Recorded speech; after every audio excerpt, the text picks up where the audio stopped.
नमस्कार, अमरम साथ धोरा क्लासेस पर आप सभी का स्वागत है। तो दोस्तों, एक शानदार वैकेंसी का नोटिफिकेशन जारी किया गया है जो कि national institute of fashion technology Jodhpur की तरफ से जारी किया गया है।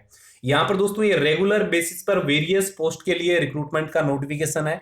जैसे कि इसमें assistant warden, lab assistant, junior assistant की पोस्ट रहने वाली है। 10+2 वाले इसमें अप्लाई कर सकते हैं। डिटेल से मैं आपको इस वीडियो सेशन में इसके बारे में जानकारी देने वाला हूं।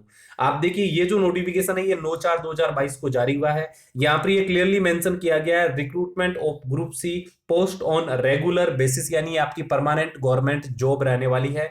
डिटेल से मैं आपको सभी तरह की जानकारियां देने वाला हूं। तो चलिए वीडियो स्टार्ट करते हैं। सबसे पहले यहाँ पर हमें देखने को मिलता है वैकेंसी की डिटेल। पहले मैं आपको बता दूं कि ये जो national institute of fashion technology Jodhpur में स्थित है, ये ministry of textile government of India की एक स्टैट्यूटरी बॉडी है। ठीक है, तो यहां पर जो आपकी जॉब है वो रेगुलर रहेगी। अब देखिए यहाँ पर वैकेंसी की डिटेल। सबसे पहले यहाँ पर पोस्ट है असिस्टेंट वार्डन की। असिस्टेंट वार्डन की बॉयज की पोस्ट है, इसमें ओनली 1 पोस्ट है और इसमें पे लेवल आपका 4 रहेगा।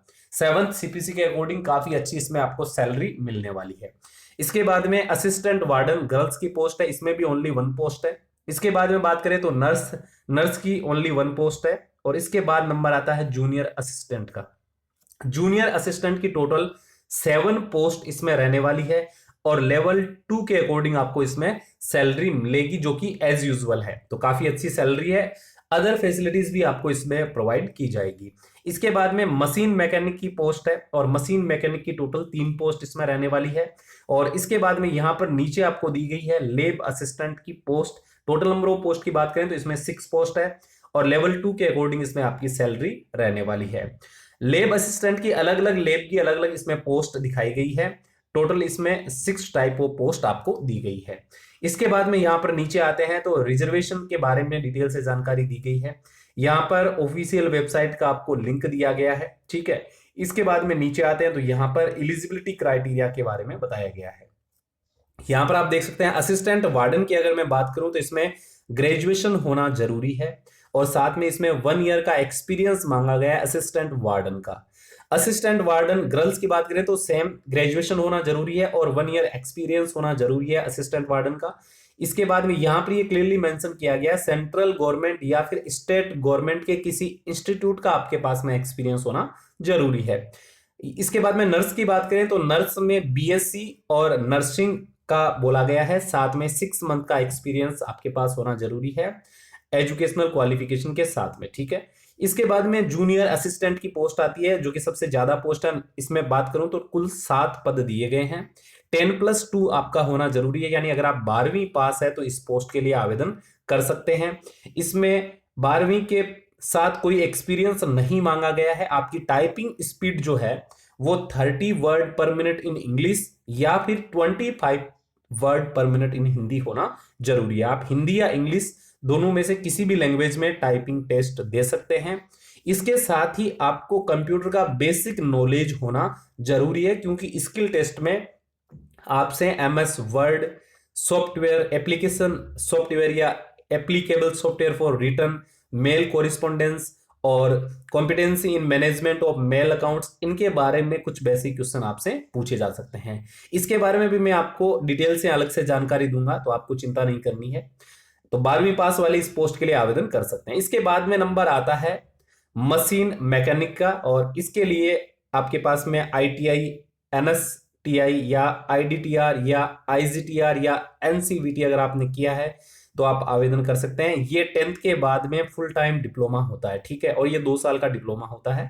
अगर आपने किया है तो आप इसके लिए आवेदन कर सकते हैं। इसमें एक्सपीरियंस का बोला गया है पोस्ट क्वालिफिकेशन के बाद में आपके पास 3 साल का अगर एक्सपीरियंस है तो आप इसके लिए आवेदन कर सकते हैं। ठीक है, इसके बाद में यहां पर नीचे आते हैं तो लेब असिस्टेंट के बारे में बताया गया है। लेब असिस्टेंट के बारे में अलग अलग पोस्ट के अकॉर्डिंग लेब असिस्टेंट की पोस्ट अलग अलग लेब के लिए है, तो अलग अलग इसमें एजुकेशनल क्वालिफिकेशन का क्राइटेरिया रखा गया है। ये आप डिटेल से नोटिफिकेशन के अंदर ही चेक करना। नोटिफिकेशन में आपके साथ में राजस्थान नौकरी ज्ञान जो हमारा टेलीग्राम चैनल है उस पर शेयर कर दूंगा। तो लेब असिस्टेंट के लिए जो लोग इंटरेस्टेड है वो जरूर एक बार अच्छे से एजुकेशनल क्वालिफिकेशन के बारे में चेकआउट कर ले। मैं यहां पर देखिए लेब असिस्टेंट की टोटल 6 पोस्ट है और सब में अलग अलग एजुकेशनल क्वालिफिकेशन का क्राइटेरिया बताया गया है। ठीक है, इसके बाद में यहाँ नीचे आते हो तो एज लिमिट के बारे में बताया गया। अपर एज लिमिट 27 ईयर रखी गई है, ठीक है, यानी 27 साल। लेकिन अगर आप ओबीसी से हैं तो आपको 3 साल की, SC ST से हैं तो आपको 5 साल की इसमें छूट मिल जाएगी, ठीक है। मेल फीमेल दोनों ही कैंडिडेट आवेदन कर सकते हैं, ठीक है, और ऑल इंडिया से कोई भी कैंडिडेट आवेदन कर सकता है, ठीक है। इसके बाद में यहाँ पर रिजर्वेशन के बारे में बताया गया है। इसके बाद में यहाँ नीचे आते हैं तो यहां पर हमें इकोनॉमिकली जो वीकर सेक्शन है उसके लिए डिटेल से जानकारी दी गई है।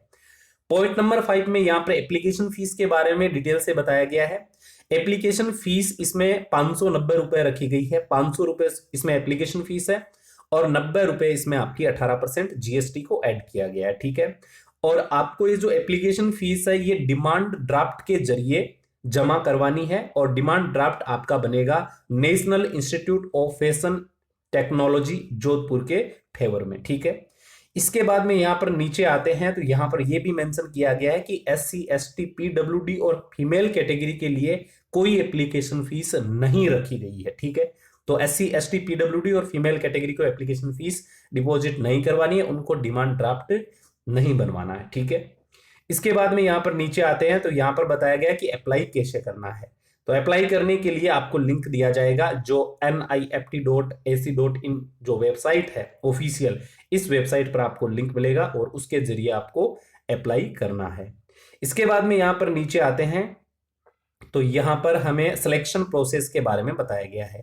देखिए सीधा सीधा मैं आपको सरल शब्दों में बता दूं कि इसमें सबसे पहले तो आपके एक्सपीरियंस के हिसाब से और आपके परसेंटेज के हिसाब से छंटनी होगी। उसके बाद में आपका रिटन एग्जाम होगा, उसके बाद में आपका स्किल टेस्ट होगा, ठीक है। जिस पोस्ट के लिए स्किल टेस्ट रखा हुआ है उसका स्किल टेस्ट होगा और जिसके लिए प्रैक्टिकल या ट्रेड टेस्ट होना है उसका प्रैक्टिकल या ट्रेड टेस्ट इसमें होने वाला है, ठीक है। तो सबसे पहले परसेंटेज और एक्सपीरियंस के हिसाब से स्क्रीनिंग की जाएगी, उसके बाद में आपका रिटन एग्जाम होगा, उसके बाद में आपका स्किल टेस्ट होगा। तो ये सिलेक्शन प्रोसेस के 3 स्टेज इसमें रहने वाले हैं, ठीक है। इसके बाद में इंपॉर्टेंट इंस्ट्रक्शंस एंड कंडीशन के बारे में बताया गया है।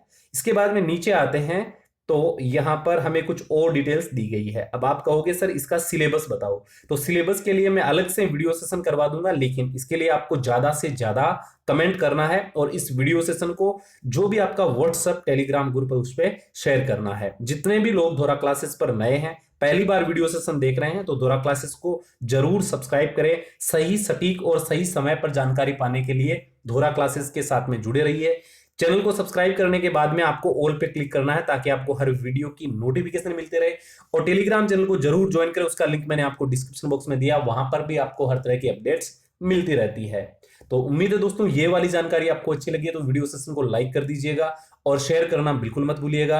अगर आप इसके बारे में और अधिक जानकारी चाहते हैं, कोई आपका सवाल है तो आप जरूर कमेंट करना। सिलेबस के बारे में या बाकी जो भी डिटेल है उसके बारे में मैं आपको अलग से जानकारी दे दूंगा। Thanks for watching. मिलते हैं दोस्तों एक नए वीडियो सेशन में, तब तक के लिए सभी को जय हिंद, राम राम सा।